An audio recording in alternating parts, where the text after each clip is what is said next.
conversando sobre un emprendimiento que nace en la industria agrícola, en base a la necesidad del cultivo de la palma de aceite. Estamos aquí con Andrés Dupuy. Bienvenido, qué alegría tenerte hoy con nosotros. Muchas gracias, el placer es mío. Bueno, Andrés, fundador y director de Mundo Productivo, cuéntanos cómo empezaste con este emprendimiento. Bueno, Victoria, gracias. Mira, este emprendimiento empezó trabajando yo en la empresa familiar. Mi familia tiene una empresa agrícola, producción agrícola, y nos enfrentamos hace pocos años a altos costos de los fertilizantes. Ya las cosas no eran como antes en ese sentido, y entonces empezamos a reunirnos a buscar soluciones alternativas para poder hacer que el negocio siguiera siendo rentable. Hoy en día, vamos a decir, la agricultura se ha puesto más costosa, en el país hay condiciones que han cambiado y no nos quedó otra opción que ponernos creativos. Entonces en eso me empecé a meter yo por la parte técnica, a pesar de que no era mi campo, y empezamos a descubrir lo que es la agricultura regenerativa y empezamos a aprender a hacer agricultura apoyándonos en los principios de la naturaleza, los principios que tiene la naturaleza para nutrir sus cultivos, en lugar de estar luchando en contra de ella, que era mucho más costoso. Entonces, a partir de eso, una idea llevó a la otra y iniciamos con lo que es el compostaje. Entonces, ahora me dediqué a convertir lo que eran residuos o lo que eran desperdicios pasivos ambientales de la industria, en este caso del aceite de palma, convertirlos en activos para la empresa, en enmiendas de suelos, que es un nombre técnico, aunque mucha gente lo llama fertilizante. Y bueno, empezamos a regenerar el suelo. Y bueno, estamos obteniendo muy buenos resultados y nos está permitiendo ser rentable hoy en día en agricultura en Venezuela. Hoy en día estás enfocado en Yaracuy, ¿cierto? Bueno, estamos radicados en Yaracuy, nuestras oficinas, nuestra principal planta de compostaje, porque nuestro principal cliente está ahí, que es esta empresa que te estoy hablando, pero en realidad estamos enfocados en toda Latinoamérica. O sea, queremos ayudar a productores en toda Latinoamérica, empezando por Venezuela. Pero cuando te digo enfocados me refiero que más que todo nosotros encontramos que nuestra mejor herramienta que tenemos para que nuestro propósito y nuestro objetivo de verdad llegue lejos es la educación. Hoy en día existe, gracias a Dios, la educación virtual, entonces estamos brindando oportunidades y opciones para que la gente se capacite en lo que es agricultura regenerativa, pero no solo en eso, sino queremos hacer empresas agrícolas rentables. Si permite que me desvíe un poquito, pero fíjate, claro sí. Nuestro propósito... Ya iba esa pregunta, que ¿cuáles eran tus 4 pilares? Bueno, sí, principalmente empezamos con un propósito importante para mí, que es apoyar a la creación de un mundo abundante en alimentos y hacerlo respetando el medio ambiente. Y no solo respetándolo, sino mejorándolo inclusive. Y la agricultura regenerativa ya vas a ver por qué nos da esa oportunidad.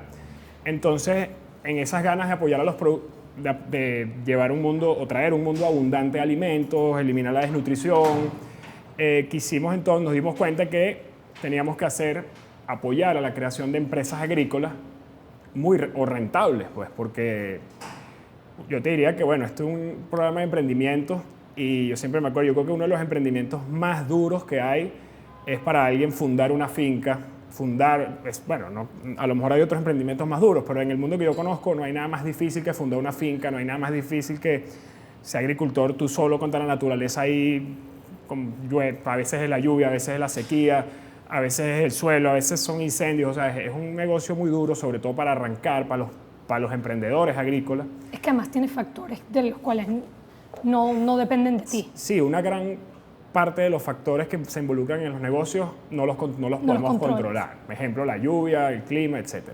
Ese es uno de los principales retos. Pero también hay otros principios de la naturaleza que influyen ahí que son desconocidos estamos empezando a conocerlos. Pero entonces, ¿qué pasa? Nosotros para apoyar, como queremos que los productores puedan ser rentables y nos generen esa abundancia de alimentos y el respeto al medio ambiente, entonces nos dimos cuenta, bueno, una parte es la parte técnica, que fue donde me tuve que meter yo obligado, pero una empresa, como tú bien sabes, no es solamente la parte técnica. Creo que te lo comentaba antes, que si tú haces zapatos no es nada más saber hacer los zapatos, sino que un empresario, un emprendedor, sea agrícola, sea donde sea, tiene que saber administrar, tiene que saber vender y tiene que saber manejar gente, manejar su equipo de trabajo. Entonces, a pesar de que ahorita estamos enfocados en la parte técnica, porque es lo que el agricultor, digamos, más le interesa o más sabe que es importante, no queremos descuidar también ayudarlos en esas otras partes de su empresa, porque Hay muchos emprendimientos agrícolas, por así llamarlo, en Venezuela, de pequeños productores que no han logrado dar ese paso a ser rentables. Entonces es mucho amor al arte. La agricultura, en verdad, en principio todo el mundo se mete por amor al arte. Yo creo que no hay otra cosa. Y después te encuentras con, bueno, ¿cómo resolvemos? ¿Cómo lo hacemos? Es un negocio de verdad, hay que buscar la solución. Y bueno, queremos brindarle esas herramientas, sí, sobre todo ese es nuestro propósito. Y como te dije, como es nuestra parte que más nos emociona es la parte de capacitaciones, a pesar de que yo brindo consultorías, brindo apoyo a productores en producir esas enmiendas, en regenerar suelos, pero yo puedo brindar de repente 10 consultorías al año, o sea, porque yo quiero atender a un cliente bien atendido y una finca no es darles un consejo y ya, sino es un trabajo de muchos meses o muchos años. Entonces yo no tengo el alcance de poder estar en toda Latinoamérica ayudando gente, pero las capacitaciones sí lo tienen, sobre todo en su parte virtual, su forma virtual. Entonces, bueno, en ese propósito estamos enfocados como primer objetivo en regenerar, apoyando a esos productores, regenerar 10.000 hectáreas primero, 10.000 hectáreas de suelo. Hoy en día, ¿cuántos son en el mundo productivo? En un mundo productivo, bueno, trabajadores directos, que es los que veo todos los días, somos 6. Okay. Somos 6. Pero hay muchos colaboradores, hay una cadena logística, digamos, detrás de todo esto, que, bueno, son por lo menos 10 o 15 personas más que... Como indirectos. Sí, que pues llamémoslo contratistas o indirectos, correcto. Es que lo pregunto repetidamente porque me sorprende cuando hablo con emprendedores como tú, que el alcance o el impacto que generan es tan amplio que uno pensaría, bueno, fácil tiene 20 personas como mínimo, y realmente no, realmente están dentro de los 5 o 10, y eso representa la capacidad del emprendedor de ponerse sombreros diferentes a cada instancia, poder manejar distintos equipos y darle la batuta a pocas personas donde hay mucha responsabilidad por detrás, y tener esa capacidad de transformarte y adaptarte dependiendo de lo que te venga en el momento. Sí, eso es un tema álgido, a lo mejor para mí, es un tema interesante para mí porque, cónchale, uno como emprendedor llega a un punto que, vamos a decir, muchos negocios yo los conozco por cosas que he estudiado y cosas que he visto y cosas que me han pasado y por eso lo he aprendido, que hay un punto en el que uno empieza a crecer solo y llega un punto en el que tú tienes dos opciones: o tú aprendes a ser gerente o se te cae, eres un malabarista que, bueno, puedes malabarear de repente 3, 4 pelotas, 5, pero llega un punto que todos tenemos un límite y se nos va a caer y vamos a quebrar todo, hasta la primera pelota se nos va a caer. Entonces yo creo que eso es un reto importante, por eso te digo que para que un emprendimiento, en este caso una finca, un negocio agrícola, un negocio agropecuario, sea exitoso, no es solamente saberse la parte técnica, sino es esa parte gerencial, esa parte administrativa, que tú puedes ser muy bueno en la parte técnica, pero si no sabes manejar gente, sobre todo en está fregado. Y hay un reto que llegas a un punto, vamos a decir, un punto de tu crecimiento, y yo creo que estamos en ese momento ahorita y lo estamos afrontando con cuidado, y es eso, que un gerente básicamente tiene que buscar gente muy buena en cada área y dejarlos que hagan su trabajo y sencillamente darle las herramientas para que lo puedan hacer. Y bueno, ahorita yo no me atrevo a aconsejar a nadie mucho en eso porque estamos pasando precisamente por esa etapa, y sí, yo tengo muchos sombreros, me estoy tratando de quitarme algunos, pero sí, sin duda que es una parte interesante, es un reto, sí. Cuéntanos un poco, ¿cómo te atreviste de tener esa estructura de un negocio familiar donde de cierta manera da una seguridad el saber que tienes esa estructura detrás tuyo, y atreverte a desvincularte, no de manera negativa, sino desvincularte para agregarle valor de una forma indirecta con tu propio emprendimiento? Sí. De repente la pregunta sería más fácil: ¿qué características tienes tú que le pudieses recomendar a esos emprendedores que nos están escuchando que te permitieron tomar esa decisión? Porque me identifico un poco contigo y esa decisión no es nada fácil tomar. Cierto, fíjate, es una pregunta que me hace pensar. No me atrevo a describirme a mí mismo porque eso es difícil, uno no se ve como uno es. Eso yo creo que, por lo menos yo, no me atrevo a responderte de esa forma, pero te voy a tratar de responder de otra forma. Bueno, sí, yo creo que siempre he tenido la vena emprendedora. De hecho, no es que creo, es que lo sé. Y yo estaba esperando el momento para abrirme mi propio camino, llamémoslo, tener mi propia empresa, porque, bueno, tiene sus ventajas, sus desventajas, pero la personalidad uno lo lleva hacia allá. Y como te dije, encontré la oportunidad en el hecho de que había que resolver el tema de los suelos, del fertilizante, que era el problema que había en el momento. Estábamos acostumbrados a trabajar fertilizante.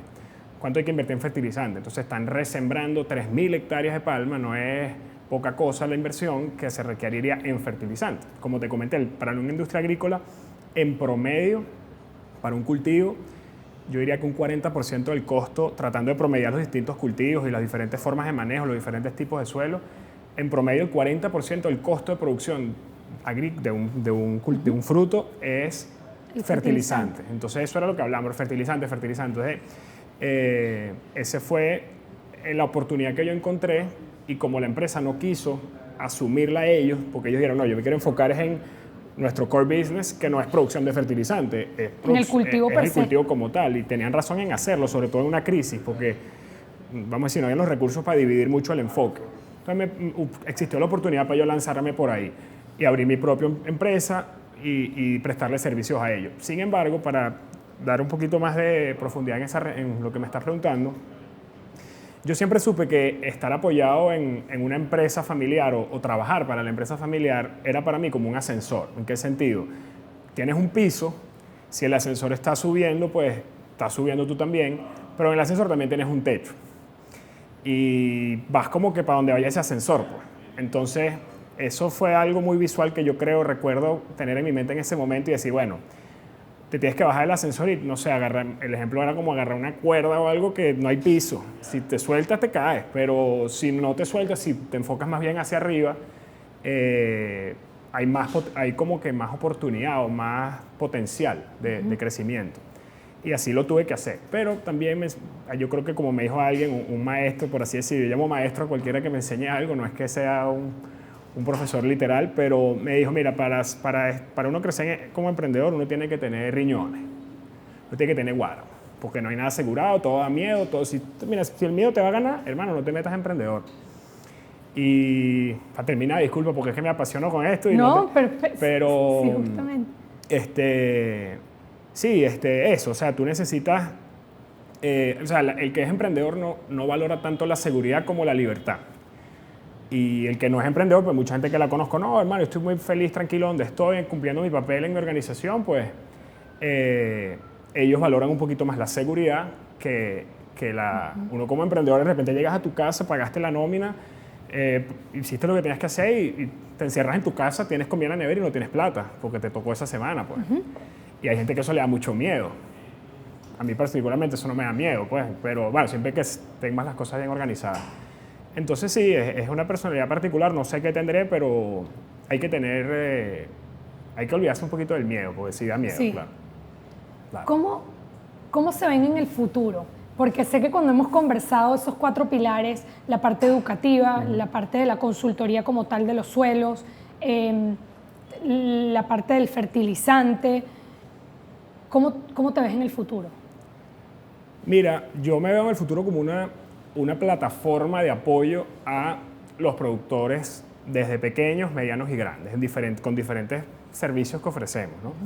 Lo que más me apasiona hoy, porque el alcance que nos va a permitir o la eficiencia que va a tener hacia nuestro propósito, es la escuela. Y yo me veo como una escuela grande con, mira, de 300 a 1000 estudiantes activos y con cursos puntuales, pues, que sea accesible, que llegue a todo el público, pues, y es una visión que practicamos todos los días, y brindando consultorías directas a empresas medianas y grandes que no tengan, vamos a decir, no puedan jugarse las cosas, que necesiten una solución real y que sean responsables con el medio ambiente. Pues esa es otra que nadie entiende mucho cuando yo hablo del medio ambiente, pero tiene que ver, bueno, resulta que la agricultura tradicional, la agricultura basada en los fertilizantes tradicionales,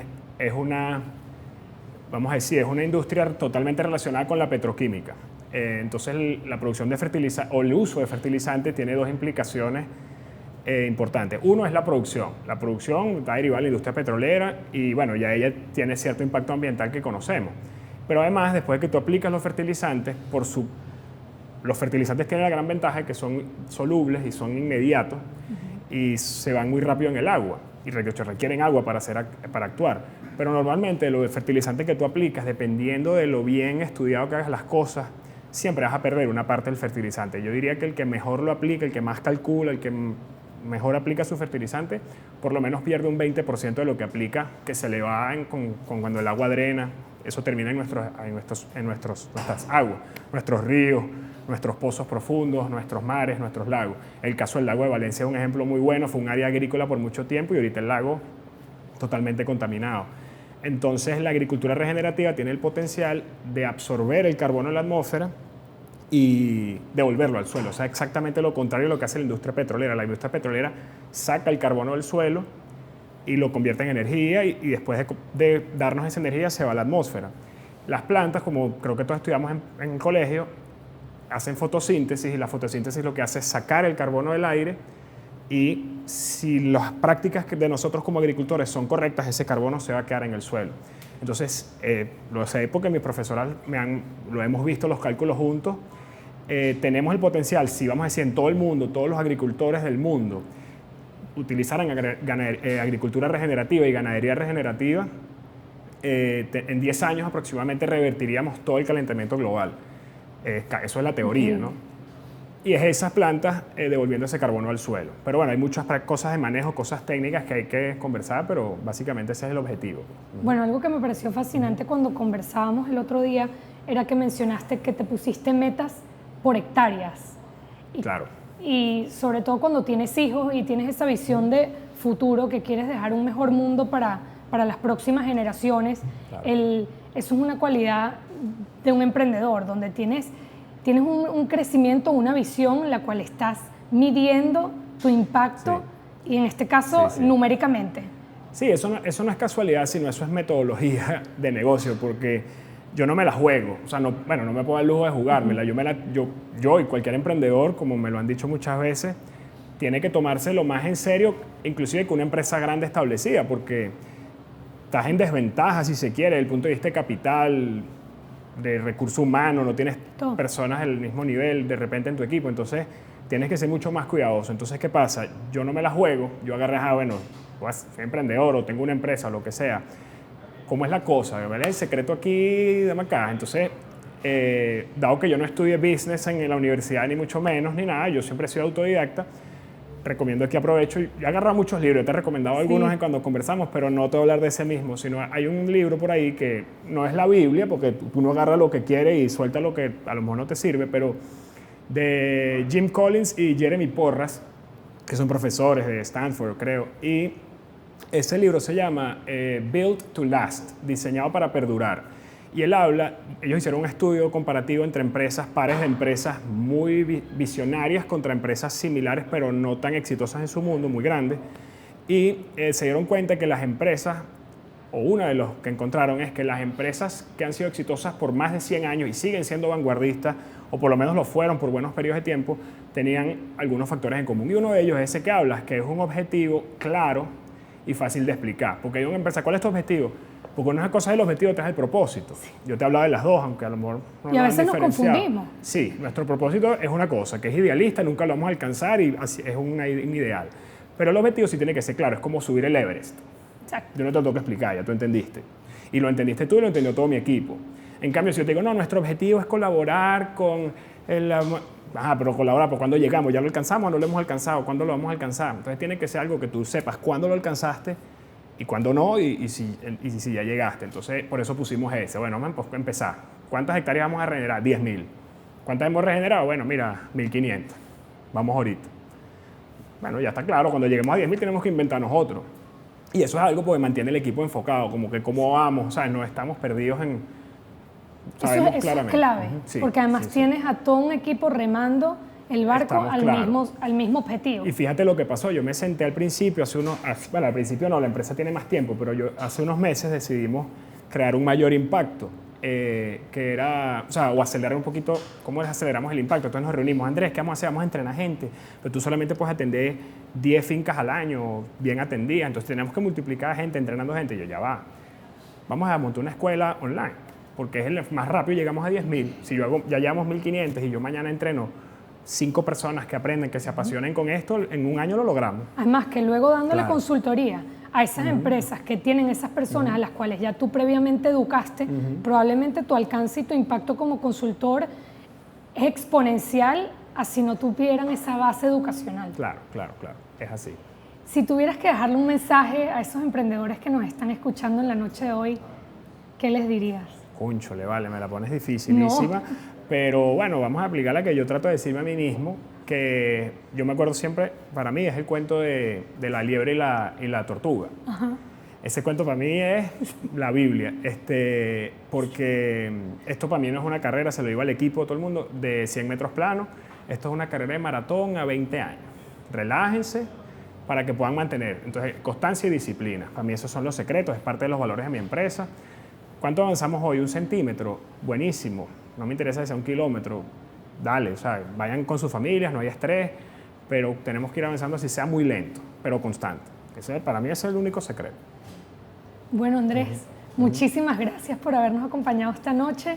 Gracias a ti, vale, gracias a ti, Victoria. Y todo el éxito, espero que esas hectáreas continúen creciendo. Amén, estoy seguro que sí. Muchas gracias. Y a ustedes por acompañarnos esta noche.